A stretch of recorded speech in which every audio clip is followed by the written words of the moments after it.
Hey, Scott, how you doing today? Doing wonderful, Wes. How you doing?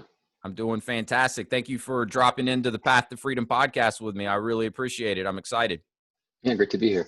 Well, and I got to say, I really appreciate it because you shared with me before we started recording that you're at your lake house up in Canada. So I can only imagine there's quite a bit enticing you to do outside on the lake. So really appreciate you sitting down with me for a little bit this morning.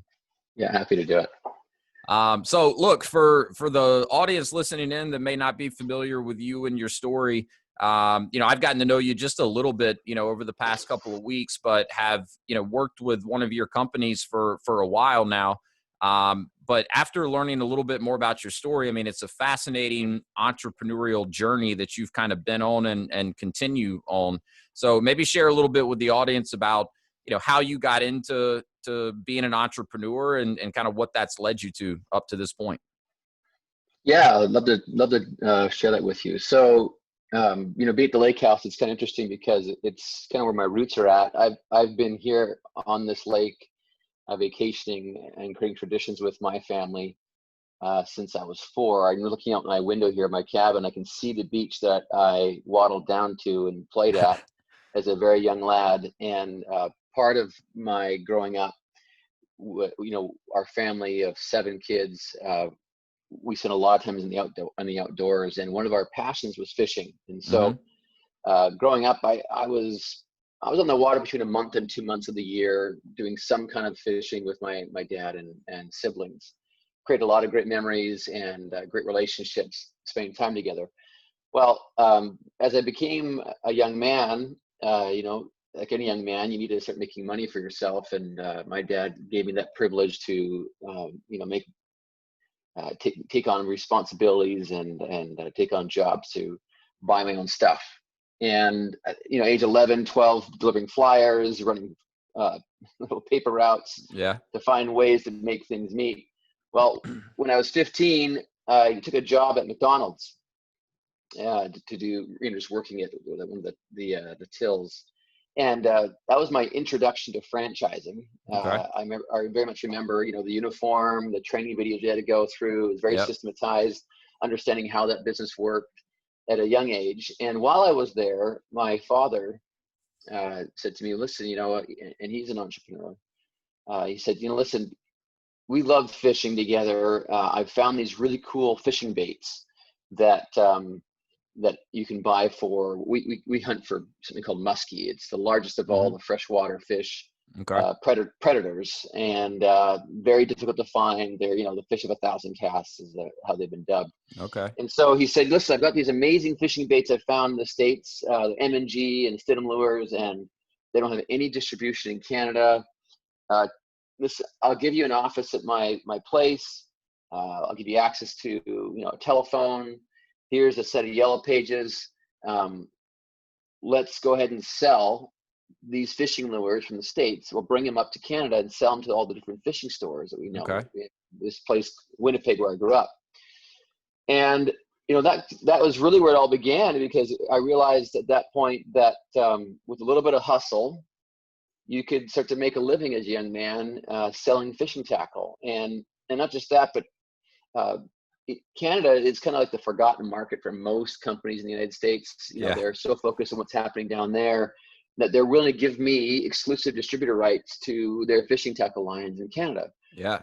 So as I grew older and into my 20s, at one point I had retail stores I was selling fishing tackle to, from I think it was 8 to 10 different fishing distributor or manufacturers across Canada, so from British Columbia to Nova Scotia.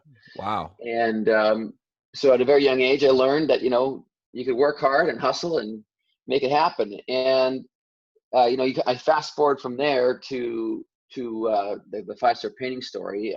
It'd be probably my, I think, 5th venture in entrepreneurship. Okay. The first 3 I learned in very valuable lessons, uh, and all of them were semi-successful in the sense that they paid some bills and stuff. But I never really understood how to create enough value that someone would be willing to pay me for that business Right. when I'd finished my journey with it. So with 5-star painting, it was an interesting story. I did an undergrad in marketing and finance at the University of Manitoba. And I remember, on a few occasions in summers, I'd go paint houses with some buddies of mine to make some extra money. And there was these businesses out there called College Pro that, we recruit heavily on campus and so forth. Yep, I'm And familiar with it. And I remember this is probably my fourth year of my undergrad. So I was, like middle 20s, 26, 27, right around there. I entered a business plan competition, and my professor was, he came to me and said, what's your idea? And I said, well, I want to create a painting company. I had this vision of creating a multinational painting company. And he just laughed at me. He's like, listen, if you want to win these business competitions, you need to be really innovative. And so, needless to say, I put the idea away. I made up some other silly idea that really was nonsense. I won 4 of the 5 business plan competitions I entered in BC and Idaho, Manitoba, and did really well on this idea that would never, ever, ever come to fruition. And then, fate had it that some very close friends of mine that I've grown up with, one of them I've known since he was 12 and is my current partner in almost all my business ventures. He came into town for a friend's wedding, and at that wedding, they were talking about how they were running this painting business in Alberta, and they were struggling because as they tried to expand from Edmonton to Calgary and Saskatoon and Vancouver, all these Canadian cities, the businesses failed in every case. The model that was working for them in Edmonton wasn't replicating, and really it wasn't replicating because it came down to the employee they hired. Mm-hmm. And that local market didn't have any skin in the game. He took no risk. He was being paid a salary. Sure. If he sold some, he got paid some. If he sold nothing, he still got paid something. And so, right. Yep. And there was all kinds of issues with stealing customers and so forth. So as he's describing these problems to me at this wedding, I said, well, listen, I think I know how to solve this problem. It's a matter of just having skin in the game, having these guys really have an interest. We should franchise this painting business. Yep. And they looked at me and they said, well, what do you mean franchise it? What's franchising? I said, well, I don't really know, but I know that's how you have to do it. You got to convince them to pay you money to own the territory so they're committed. And once that happens, it solves all of our problems. Yeah. So needless to say, I actually launched 2 businesses in that same year. One was called Paintworks, and the other one was called 5-Star Painting. And I did that because I noticed that in this is 2004, almost all painting companies were using the Yellow Pages to get their customers, and they'd buy quarter-page, half-page ads, sometimes full-page ads.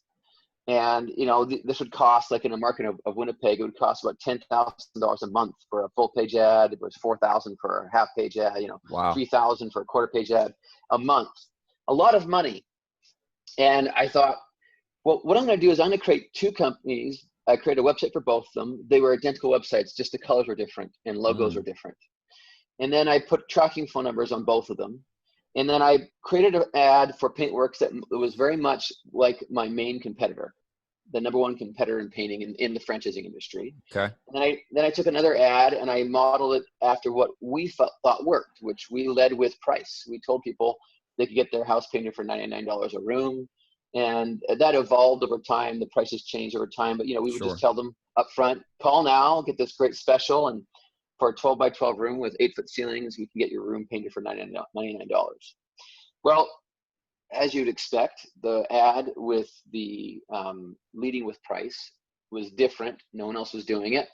It got 4 times the phone calls over the competing ad for the exact same company that did the same work. In fact, the same contractors, just a different website with a different name. Yeah. But it led with, high quality, on time, free estimates, the same thing that almost all painting companies promised. And so, I learned, you learn from that, obviously, that being different is critical. Kind of used it to test the market a little bit and see which approach was more appealing. Exactly. And that was also what gave us the leg up when we would go to self-franchises. We could tell people that we had proven results over 1 year of testing that our advertising would bring them more phone calls, thereby bringing their cost per lead down and making it more efficient. And so we would launch markets just off the Yellow Page ads we put up, and then lawn signs. And in that process of me launching that business, I actually called 1,000 painters.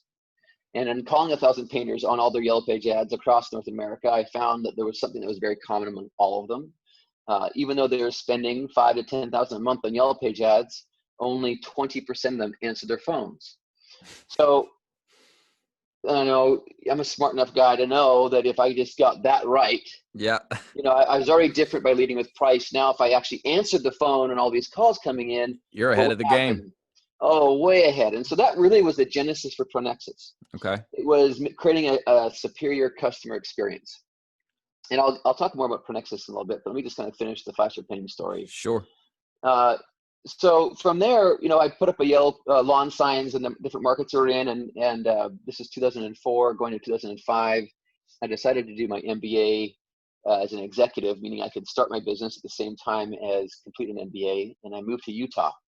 And just in that summer of 2005 that I was about to make that move, a fellow named Alan Turner called up off of our lawn sign, had visited our website, and had been to a Yellow Page ad and saw the whole thing and said, "Hey, are you guys a franchise?"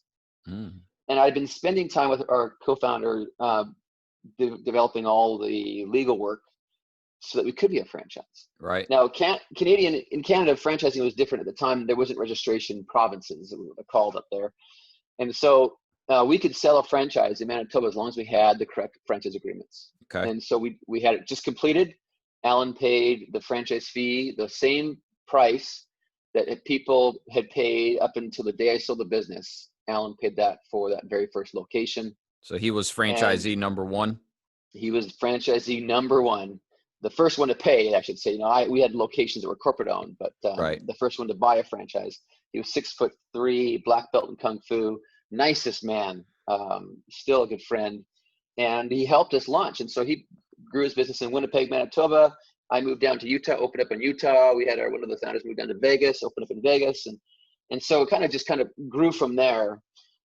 Always at the center of our success, though, was this understanding of differentiation in the marketplace using our marketing skills, and then the customer experience, making sure we nailed that. Yep. So, we became quickly one of the fastest growing companies in Utah, held those awards for 4 or 5 years in the running. And in 2004, Mike Bidwell, who was the CEO and president of Neighborly, back then it was called Dwyer Group. I'd known him and Dina for several years before that, kept in touch. They didn't have a painting brand. We were growing really well. We had about 120 some franchisees when you included Brazil and the United States and Canada and Mexico. I think stateside we were 89 to 100 locations. Okay.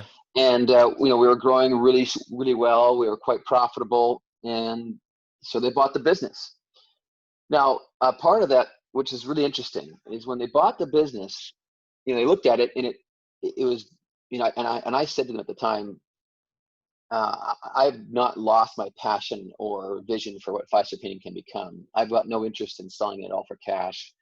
I was quite adamant that I would take as much stock as they'd give me in Neighborly, then called Dwyer, which they agreed to. I think, and I believe, and Mike, I believe, told this to me, that was the very first company that they'd ever acquired that they let take ownership in Dwyer. Wow.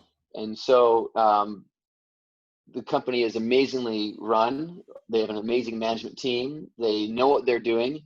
And I knew that with 5-star painting being in their management, that they would excel, that they would do phenomenal. And the truth came to bear. I mean, look at it today. 5-star painting is over $100 million in system-wide sales, almost 200 locations. They are still growing. And when they bought the business, what was very interesting, and Mike taught me this lesson, he said, Scott, we don't want to be charging franchisees fees for the call center and for the software and for the marketing. Because at the time, we did all their marketing and we charged them for it. We did all their call center work. We did all their software. We had our proprietary software to run the business because there really wasn't a painting software solution out there at the time. Right. We had to make one. So we did all that, and we also charged royalties, and it would create some conflict. And this came up quite often, which is why Pronexus is so important. Franchisees would say, hey, I'm paying you 5% of my sales or 6% of my sales or whatever it is. why aren't you doing the call center for free? Right? I'm paying you for these royalties. You should be doing the marketing for free. You guys grow when I grow. I'm paying you for royalties. You should just give me the software. Right. And so it created these difficult conversations quite often. Yep. And Mike says, you just don't want to put your hand in the pocket of the franchisee too often. You've got to just keep it really clean. So we separated Pronexus. We kept all the technology, all the software, all the marketing tools and knowledge. We kept that separate. And then we sold it from Pronexus back to the franchisees and as a vendor. And so what I like about that is that it created something that was really important. In the past, franchisees felt like, they were owed these things, not just that there's a bit of a conflict of interest in terms of how it's operating, right? They'd ask, how are you making money on me in the call center? Are you making money on me on the marketing stuff? The reality was we were losing money on both those. I lost money in my call center for 9-10 years straight. Which is why you can't do it for free, because it's not free to provide the service, right? It costs money. You have agents, you have technology, you have office space. It all costs money, right? Absolutely. But the reality is that the franchisees felt like maybe I was making extra money on them. So we took care of that challenge. What else was interesting is that it's all about focus, right?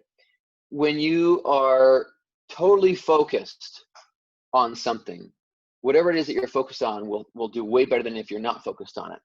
And when we started bringing our entire company to bear on just the Pronexus business model, we became more efficient. We were able to find a way to make money at the business as we grew and scaled, and we got way more innovative, way more innovative. It was all about taking the calls back then. Today, Pronexus is the entire customer experience, omni-channel. Think texting, think phone, think chat, think instant booking, on demand, through apps. Any way a customer wants to schedule an appointment or buy from a home service business, Pronexus is at the heart of that transaction, meeting the contractor and the home service and the homeowner. So Pronexus is, we grew after we spun that out and focused our energy on it. We've grown, it's 4 or 5x what we were in January of 2015. Our monthly revenue is actually about 6x that now. And so, it's and that comes from the focus of being completely locked in and how do we make sure that these home service franchise concepts have a killer solution that addresses all their problems around connecting with their customers. Well, I think you hit the nail on the head, when you were talking about the kind of the origins of 5-star and how you very early on identified that, that client experience, that first interaction that the client has when they call, that's so key. And you called 1,000 different painting companies. Only 20% of them answered the phone. That's crazy. But, me knowing what I know about these service businesses, it's not surprising at all. And it's not usually because these companies don't want to answer the phone. It's because they don't have the ability to. They don't have the right systems and processes in place so that when clients are reaching out to them, they have someone there that's dedicated to answering the phone. And, so I think it was very, very wise of you to identify that so early on and then focus on it. And that's why, I think some of these home service franchises tend to do so well is they come into very fragmented industries where typically, the companies operating in this industry, whatever the industry is, they're not very sophisticated. They don't have systems and processes. And so a good franchise organization is able to bring a level of sophistication, great systems and processes to that. And all of that results in a better client experience, which then leads to obviously more business won, but also loyalty, referrals, all of these things that can help a business continue to grow over time. And I wanted to circle back to a couple things just for anyone in the audience that may not be clear. So Neighborly, formerly Dwyer, for those that may not be familiar, Neighborly is probably about the biggest holding company of franchise concepts out there, at least that I'm aware of. So you probably know better than I do, but I think Neighborly has 20 some different franchise brands that they own at this point, all focused on home service in some form or fashion. What am I leaving out there, Scott? Yeah, they are, they are, I believe, the biggest at this point, and definitely one of the best. Um, yeah, and I think it's 20. They just bought another brand the other day. They bought Housemaster. They announced about a month ago. So in a home inspection franchise concept, and so in almost every vertical, they're trying to cover them all. Yeah. Yeah. And then just to give a little more context to ProNexus, because I think you've referenced them, but give us like a 30-second kind of overview of exactly what ProNexus does and who your clients are at ProNexus. Yeah, happy to do that. So I think it's really important to distinguish something, because you brought up something really important about, home service contractors and getting to their phones. Here's the reality. A home service contractor has a few options to operate with, right? One, they can answer the phones themselves. Our research shows that if an owner operates the business himself, they'll answer the phone 20 to 30% of the time. 2/3 of the time, roughly, they can't get to it. Why? Because they are simply on the tools, meeting with customers, and they're meeting with employees. They're busy. If something goes to voicemail, you're in trouble. So that contractor or franchisee has a couple options. One is to hire someone full-time, and they'll spend roughly $40,000 a year for an assistant who will give them 40 hours a week. But there are roughly 164 hours a week total, 160 hours a week total that people could call. Of those, we found that outside of the 9 to 5 traditional time periods, even with a full-time person, 35% of your phone calls will arrive when there is no one at your office. So at 5:01, at 8:59, at 12:30 at lunch break, on the weekend. It's incredible the amount of volume I'm handling on Saturdays and Sundays on behalf of our clients. It is, if you combine Saturday and Sunday, you'd have a Monday. That's how many calls we're handling on the weekend, okay? And Monday typically is the busiest day of the week for phone calls. So they could go ahead and hire someone and pay $40,000 for it to get that 40 hours, or they could hire ProNexus and it would cost them $600-700 for 168 hours, right? So right there, that's the secret. I mean, you're paying, what is that, 1/8 what you would pay, and you get over 4x the coverage. And what we've seen happen is they have, the other option is you could hire a competing center or a call answering service. Now, we used to use a call answering services overflow in the early days of 5-Star Painting, when we just didn't have this, the revenue, the resources to have 24/7 support. And I was so frustrated with message taking. And that was back in 2005, okay? Yeah. Today, customers want things now. They've been trained to get things on demand. If they call you and you say, let me get your information, I'll call you back, you have a very high probability of losing that customer, the person who answered the phone on the next phone call. Absolutely. So, you could pay for an answering service, $150 a month and whatever it is for minutes. So you're going to pay $300 a month, let's say, for just someone taking a message for you. And you're paying for minutes. For Nexus, the way we do things is we charge by success. So I only bill when we actually set an appointment or make a sale. That distinguishment is very unique because it completely, well, first of all, no one else does it. Second, it aligns interests, which is one of the critical pieces of any business and partnership. If you and I both want the same thing, then we're aligned. If you want an appointment or a sale, and I want an appointment or a sale, then everything I do in my company is we focus around how to make an appointment or a sale, because that's how I grow. It has so much alignment that two things happen in my business that I find is incredible to this day even. One, we're constantly using analysts to go through and find ways to improve our conversion rates, okay, which helps your ROI as you're spending money on advertising. That is wonderful for both of us. Second, I find myself often working with different partners to increase my clients' lead flow. Mm-hmm. So, and I get very innovative with these different partners in marketing. So marketing ad agencies that come to me and say, listen, I'd love to do work with your clients. They say they want to do work with you, but we got to get innovative. Will you do it on a performance basis? So you spend the money, you make the phone ring, I'll take the call, I'll convert it, and we only charge my client when I actually book the sale. And it's incredible what's happened. We've innovated with different marketing partners in this way, some in certain verticals, some incredible programs that are really serving the franchisees, Yeah. taking risk away from them and trying to find out if whether or not the right ad agency will do good work for them, taking that risk away, removing all of that and saying, let's just grow your business. And now their challenges I hear are more along the lines of, I need more people to Yep. work, and Yeah. less along the lines of, can I find a customer? But I'd So, rather have that problem all day long, needing yeah. more people to keep up with demand. So I'm curious, because I love the kind of pay for performance model, right? And for the record, my wife and I are Shelf Genie franchisees. Shelf Genie works with ProNexus. So ProNexus handles all of our calls that come in from prospective clients, books appointments for our salespeople to go out. You guys do a fantastic job. It's a big part of why we got into Shelf Genie as franchisees.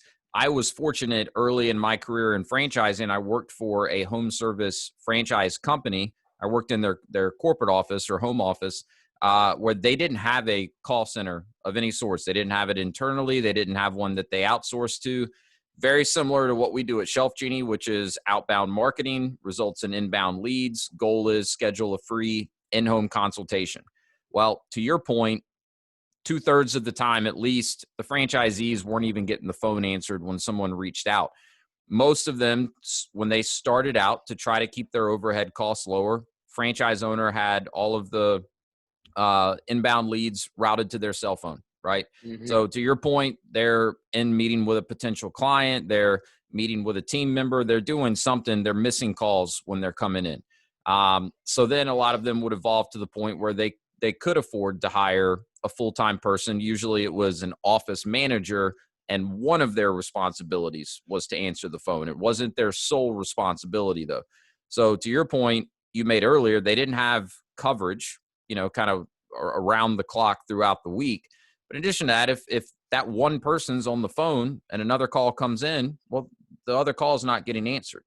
And what we also found was, for this person that, again, was usually hired as more of an office manager, they had all types of responsibilities that they had throughout the day, right?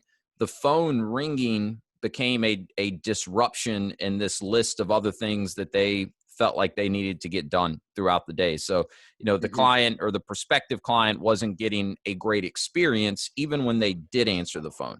And so, to me, from a Shelf Genie franchisee perspective, I love what you guys do at ProNexus. To me, I look at it as one of the single most critical aspects of our business, but it's also one of the most time consuming, right? So it's not the best use of my time, not the best use of my wife's time, who runs the day-to-day of the business, certainly not the best use of anyone that's on our team actually working on revenue generating activities. But you guys have a singular focus, which is answer the phone and then get the desired result from that phone call, which in our case is book a free in-home consultation. And you guys do a spectacular job of that. And you don't need to, do anything else for us. That's not what we're looking to get out of it. So I just wanted to kind of make that point, because I've seen firsthand, how difficult it can be for, a small business owner to try to manage all of these different components. And I had somewhere else I was going with that, but it totally slipped my mind. But from my perspective, the service that you guys offer at ProNexus, it's invaluable and it's really necessary. And the way that, I coach people when they're looking at a franchise opportunity, when it comes to the extra fees, right? Because everyone's trying to crunch the numbers and they're like, well, I got fees over here, I've got fees over here. It's like, it's a simple equation, right? Figure out what it would cost you to go out and do that on your own versus the fees that you pay by being a franchisee. And if the value's not there, then it's probably not a good opportunity, right? What we pay to ProNexus over the course of the year is dramatically less than what we would pay to hire a full-time person to do it, and the results are much better. And that's how to look at it, I think, with any franchise opportunity, whether it's the franchisor providing the support or they're outsourcing it to a company like ProNexus. It's a simple equation, and good franchises, they're adding value to their franchisees by reducing the cost for critical yet time-consuming support, just like, call center services. Wes, I'd love to ask you a question, if you don't mind. Sure. In your experience as a franchisee, what would you say has been the biggest one-time project you've ever had? in revenue, total gross revenue from that one customer? From one project. So in our Shelf Genie franchise, it's about $20,000. $20,000. Yeah. You know, this happened one time to us. I when I go to speak at different events, I'll ask in almost all these events, franchisees, what their biggest customer they ever had was, and people want to brag about that, right? Because that one big whale they landed. Sure. In the painting business, off of one phone call, I want to say it was $350,000 or $400,000. Oh, okay, that's a call you don't want to miss. That's exactly my point. Can you imagine that whale just decided to phone your business and it said, and they wanted to hire you, and it went to voicemail? Like I cringe. I cringe at the thought. And so it's what's been motivating me since day one, because I realized I was so close to it, the value of one phone call, how much value that could be. The idea of missing that one phone call just drives me insane. So we operate at service levels that are, better than Porsche and Lamborghini and Amex and the best brands in the world. Yeah. We look at those service levels and we go, no, we have to go higher than that because it's so valuable to the customer. So. No, it's such a good point. And, you referenced this earlier, but I think it's worth hitting on again. We live in such an on-demand, society these days, right? So from a consumer's perspective, if they do call a company and they get an answering service that's just going to take a message, or if they leave a voicemail or they're waiting for follow-up, especially in the type of businesses we're talking about, home service, the expectations are pretty low from a consumer standpoint, because most consumers or homeowners have had a bad experience with a service company just never following up, never calling them back. So if they leave a message, whether that's voicemail or, with an actual person, chances are they're not expecting a call back, right? So when they hang up the phone, they're just going to the next company that comes up on the list, wherever they're looking, and they're going to call them. They're going to call until they get someone on the phone that can answer their questions or schedule someone to come out, or whatever the case is. So, I think you have to really understand from the consumer's perspective what they're looking at. And in this day and age, they're looking for on-demand answers and actions. And you can't do that if you're not answering the phone when they call. So, no, I love what you guys do. It's a fantastic service. And I just want to speak to one other thing, because I think a lot of service businesses are behind on this, which is why I'll bring it up. Most home service businesses, everything we've talked to about so far has been about the phone call, right? Whether that's inbound or following up with leads, a company you buy from Home Advisor or Porch or other partners like that. And that is important. I'm not going to diminish that. But texting has become so critical. And so the business for home service businesses has gotten more and more complicated. Before, you could just place a phone number out there and take phone calls. Now you have to be able to take a phone call, respond to a text within less than a minute. Yep. If you don't, you're not engaged and the person knows it. Respond to email within less than a few minutes. Answer and respond with chat. Why aren't you publishing your estimator's calendar online to allow for an instant book? All these things is part of what consumers now want. Yep. And I've said this many times, like to a home service contractor, if it was me running that business, I'd have on every ad, text or call. Mm-hmm. Have a phone number that's textable. We respond to all those texts. We handle them all. Thousands a day we're handling on behalf of our clients. And we're landing jobs. People don't need to call any longer. We are booking work. We're scheduling appointments, all via text. Yeah. A lot of people would prefer not to call these days. I mean, I'm busy. I'm on the phone pretty much all day. If I can, knock something off of my to-do list by sending a text instead of having to, actually pick up the phone, I'll take that option every single time. So, and I think it's about giving your prospective clients options, right? Not everyone prefers to communicate in the same way. So, but understanding what those different preferences are and then making that an option. And I mean, that's a great point. I don't think we have the text option on any of our Shelf Genie ads. That's a good point. I think that's something that we need to look closely at and figure out how we can get that implemented. We can do it for you. We'd love to. I love it. Awesome. Well, look, man, this has been awesome. And I want to, while I've got you, just kind of pick your brain a little bit more generally speaking when it comes to entrepreneurship. Because, as you know, I work with a lot of people that, they've got this drive and this motivation to get into business for themselves. part of what I'm able to help with is just to give them some direction in terms of how they could go about doing that. Obviously, I specialize in franchising, and just kind of help them navigate what could be a very overwhelming process. And so in my experience doing that, the one thing that comes up with every single person that I work with, and this is just human nature, they run into this fear, this uncertainty, this doubt, when it comes to taking a risk like going into business for yourself. And I work with a lot of people that, have spent at least a portion of their career, usually in corporate America. So they've had the kind of, I'm going to do this in air quotes, but the stability of a job and kind of the predictability of a stable income. So that in a lot of cases for those types of people can make this risk of, going into business for themselves, maybe a little bit bigger, at least in their eyes. So, you're really, it sounds like a lifelong entrepreneur, but I can only imagine you haven't been immune to the same fear, uncertainty, and doubt. You've started a lot of different ventures.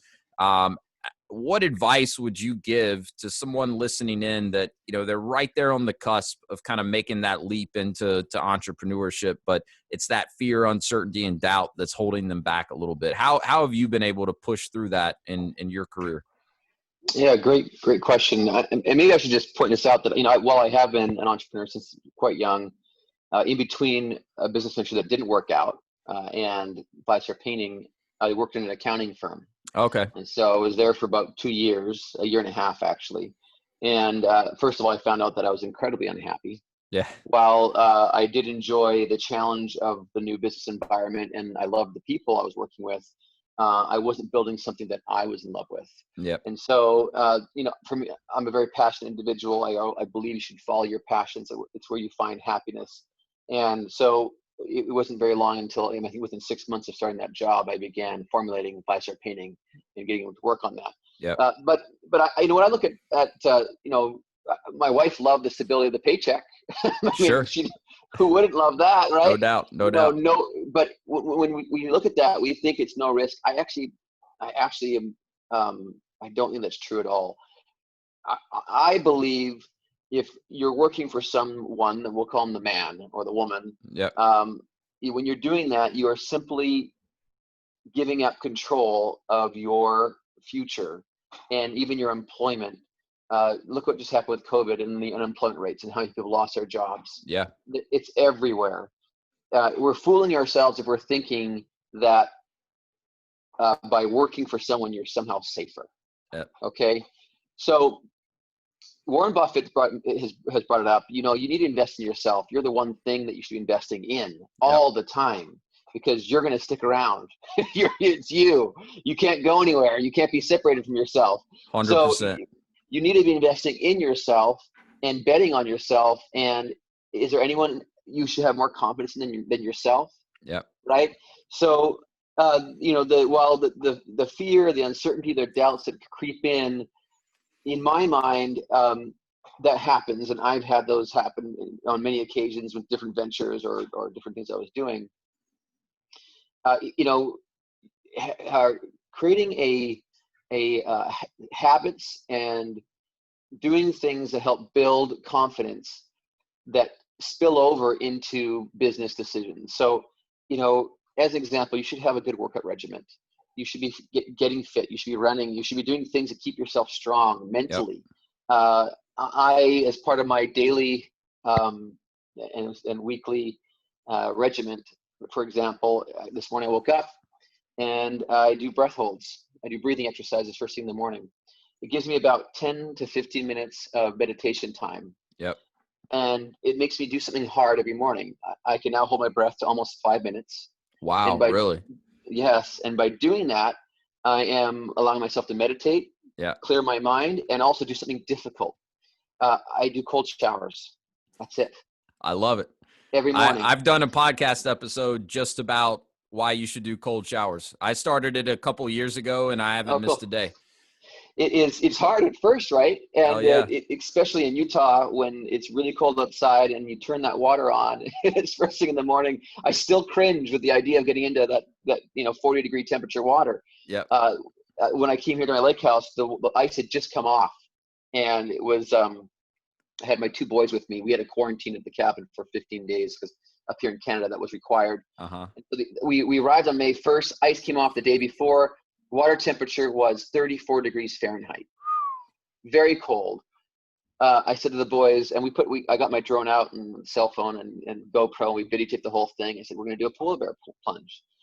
And mentally, right, what you have to do, the fear, uncertainty, how cold is it going to feel? All that's there. And helping my boys get over that and doing that together.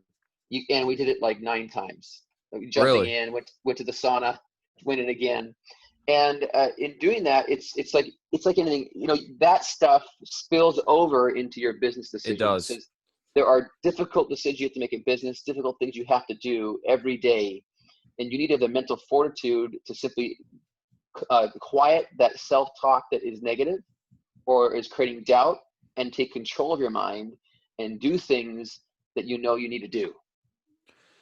I love this, man. I could sit here and talk about this with you all day because it's something I've seen work in my own life. And so I do in addition to these kind of interview form podcasts, I put out a short episode every Monday called Mindset Monday. So I've done an episode about cold showers, right? And there's all types of like real physical benefits from doing the cold showers, right? But more so than anything, for me at least, it's the mental training that I think I've benefited from. Because to your point, like I know I feel great physically after a cold shower. It sucks while I'm doing it, but I know I feel good afterwards. But it doesn't matter. Every morning when it's time to crank that nozzle to cold, my mind's screaming like, don't do it. You don't have to do it today. Like just take a day off. And so I think it's that mental training of like cranking that nozzle cold anyways.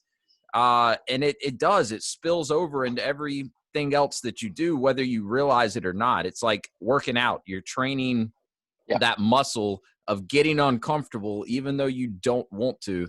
And then I love kind of how you look at risk, right? I did another short episode, and I think the title of it was Redefining Risk. And I used the exact same Warren Buffett quote that I think you're referencing about investing in yourself. And, for so many people, they have this false sense of security that, working, having a good job with a salary and the benefits and everything that comes with that is less risky and it's more stable. And to your point, it's not. You're giving up control. You're putting someone else in control of your livelihood. And, look, these companies they're just that. They're companies, right? So if it comes down to you or the bottom line, guess what?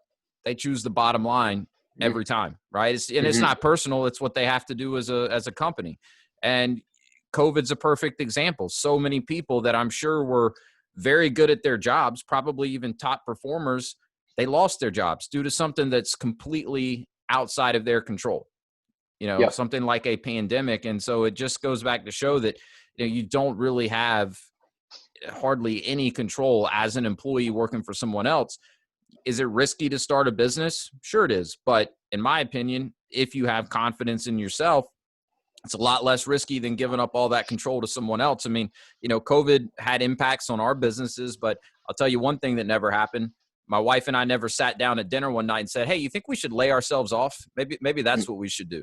That conversation never happened. It wasn't an option, right? We were going to figure out how to plow through, so I love that. And it just ties into the way I think about things. And it's a mindset shift, right? I mean, I had to go through that mindset shift. I mean, I worked for companies for years before, we were completely out on our own and independent. But I think it's great advice. And I think just, like you said, consciously, doing things on a daily basis that are going to help you be poised when you do find yourself coming up against that fear, uncertainty, and doubt so that you can push through it. I love that.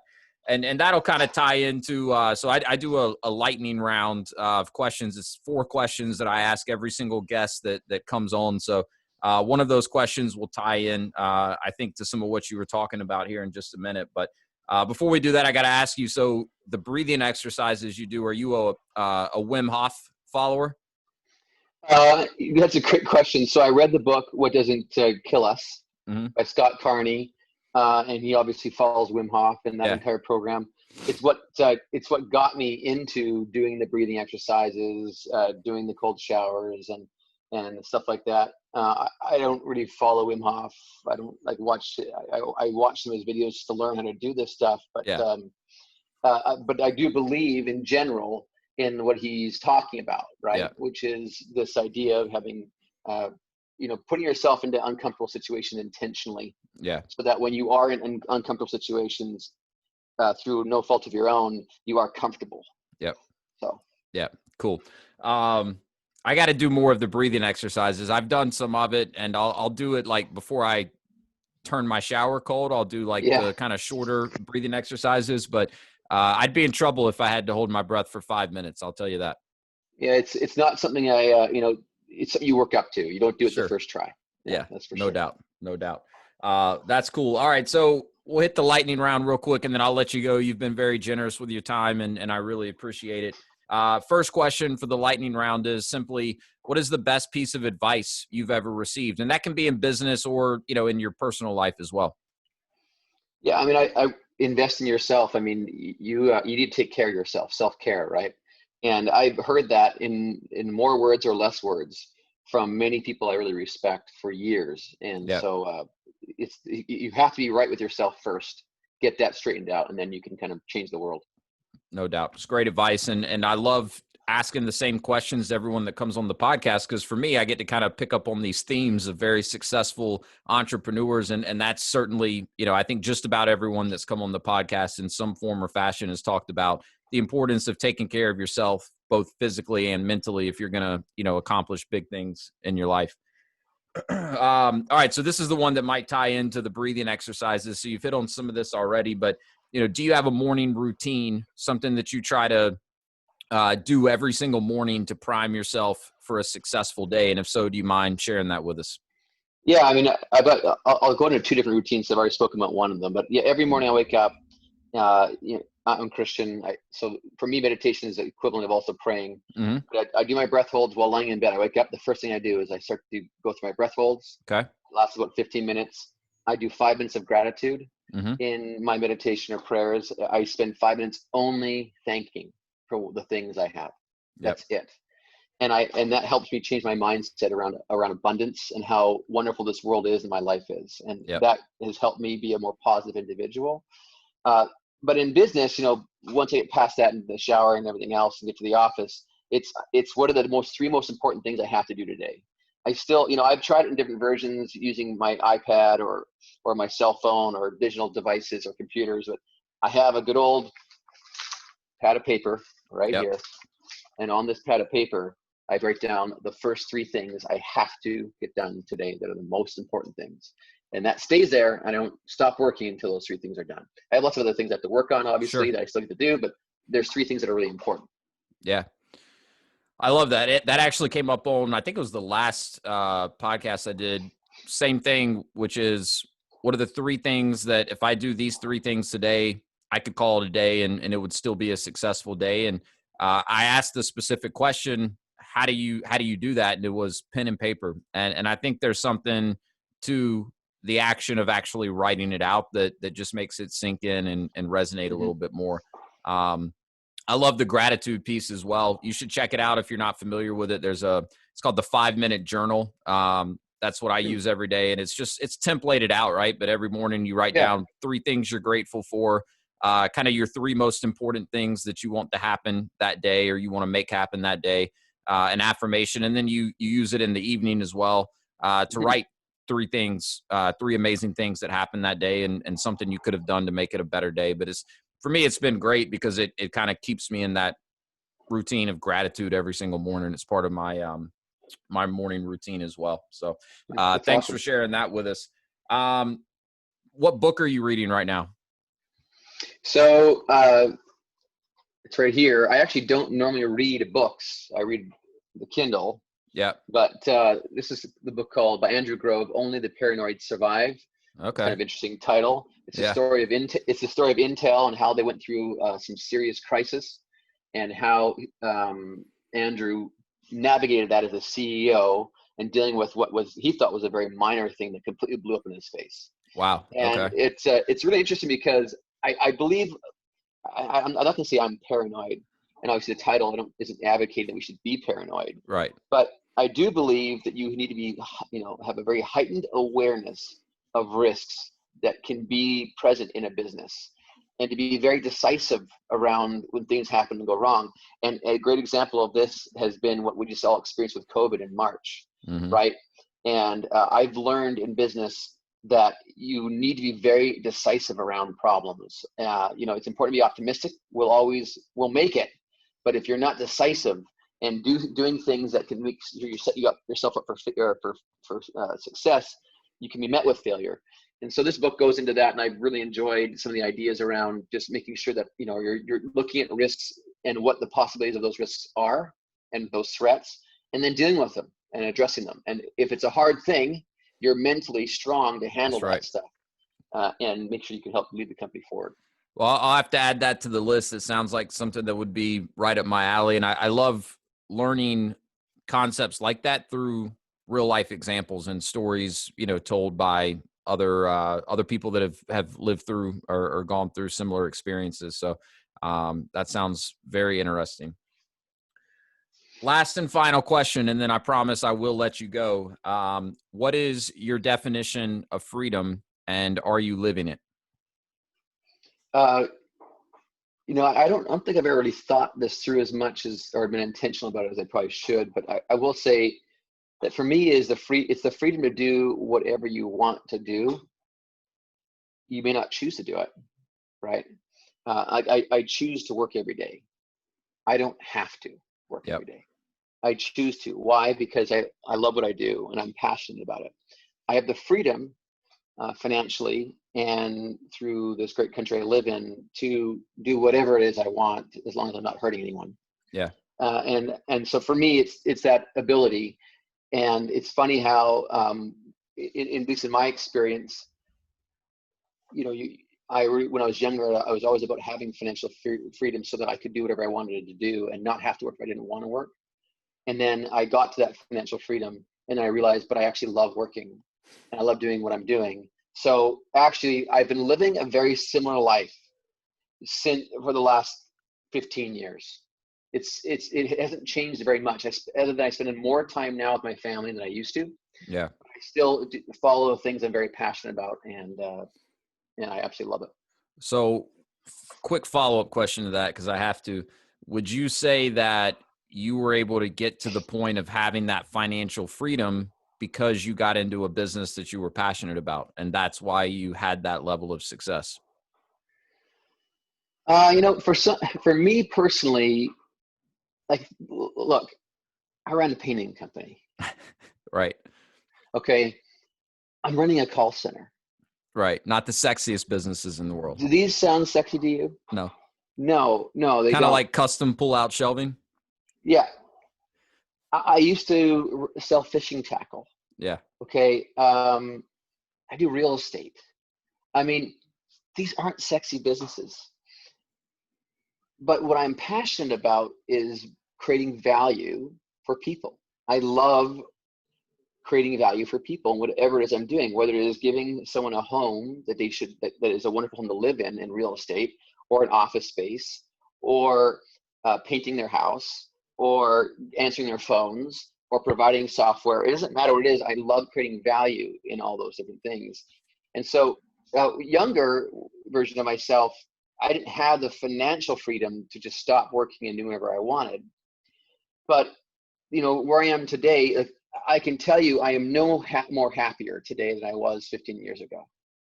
Okay. The money, once you get money, you realize you never needed it. Right.